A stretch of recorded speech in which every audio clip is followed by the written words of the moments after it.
ये कहानी है दो बच्चों की। दोनों बच्चे बहुत ही अच्छे दोस्त थे। एक बार मैदान में खेल रहे थे और खेलते खेलते शाम हो गई और फिर अपने घर जाने लगे।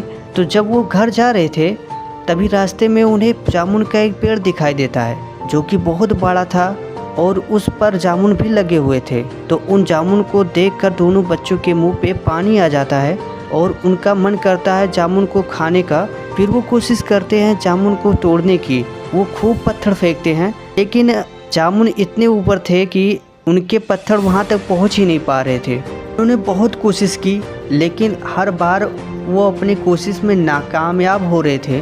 उन्होंने बहुत कोशिश की लेकिन फिर भी उन्हें जामुन हासिल नहीं हो पाया।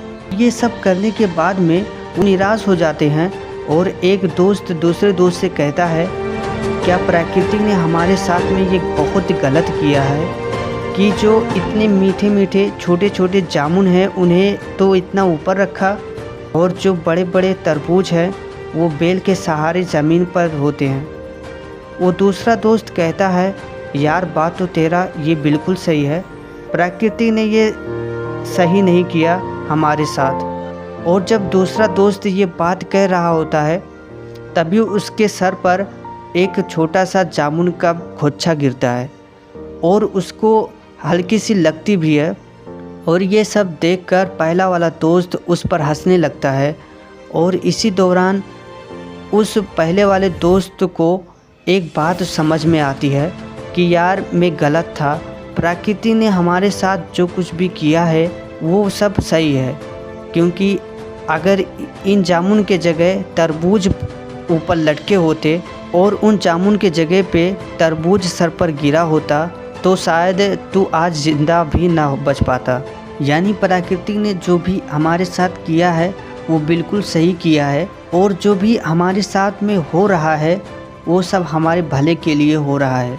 हाँ, वो अलग बात है कि भला दिख नहीं रहा है लेकिन जो भी हो रहा है उस पे कहीं ना कहीं कुछ ना कुछ तो हमारे लिए भला छिपा हुआ है, बस हमें दिखाई नहीं दे रहा है।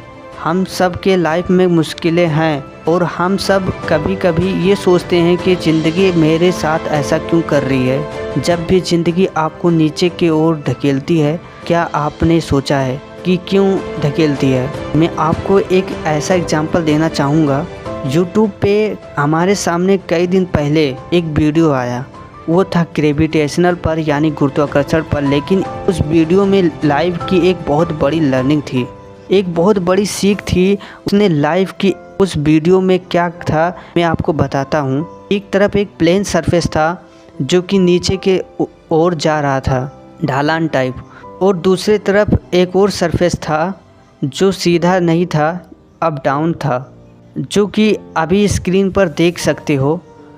तो दो ये सरफेस थे और इन दोनों सरफेस पर एक स्टील की बॉल रखे हुए थे ऊपर के साइड, जो कि आप देख सकते हैं। और अगर इन दोनों बॉल को एक साथ छोड़ेंगे तो कौन सी बॉल पहले बाउंड्री लाइन पर पहुंचेगी।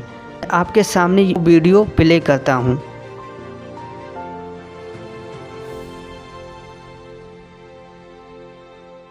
जैसा कि आपने देखा कि सेकंड वाला जो बॉल है वो पहले वाले बॉल के मुकाबले जल्दी बाउंड्री लाइन पर पहुंच जाता है। और इससे लर्निंग क्या है? इससे लर्निंग क्या है कि ज़िंदगी आपको जितनी तेज़ी से नीचे ढकेलती है उतनी ही तेज़ी से आपको ऊपर भी पहुंचाती है। या फिर ये कहे कि ज़िंदगी आपको नीचे ढकेलती है ताकि आप ऊपर जा सको और बाकियों के मुकाबले जल्दी जा सको। उन लोगों के मुकाबले जिन्हें मुश्किलें नहीं मिलती, ये फिर ये कहें कि जो भी प्लेन सरफेस पर है। शेर अगर 2 कदम पीछे हटाता है तो इसका मतलब ये नहीं कि वो डर गया है, बल्कि इसका मतलब ये है कि अब वो एक लंबा छलांग मारने वाला है। तो अगर ज़िंदगी तुम्हारे साथ कुछ गलत कर रही है तो डटकर चलते रहो। चलते रहोगे तो सेकंड बॉल की तरह एक ना एक दिन बहुत तेज़ी से ऊंचाइयों पर जाओगे। लेकिन अगर हार मानकर रुक गए तो फिर तो तुम और ज़्यादा नीचे चले जाओगे। अगर ज़िंदगी आपके साथ कुछ खेल खेल रही है तो ठीक है, लेकिन अगर सब कुछ ठीक यानी सब कुछ प्लेन है तो फिर तुम खुद कुछ चैलेंज लो, क्योंकि जितना बड़ा चैलेंज होगा सक्सेस भी उतनी ही बड़ी होगी।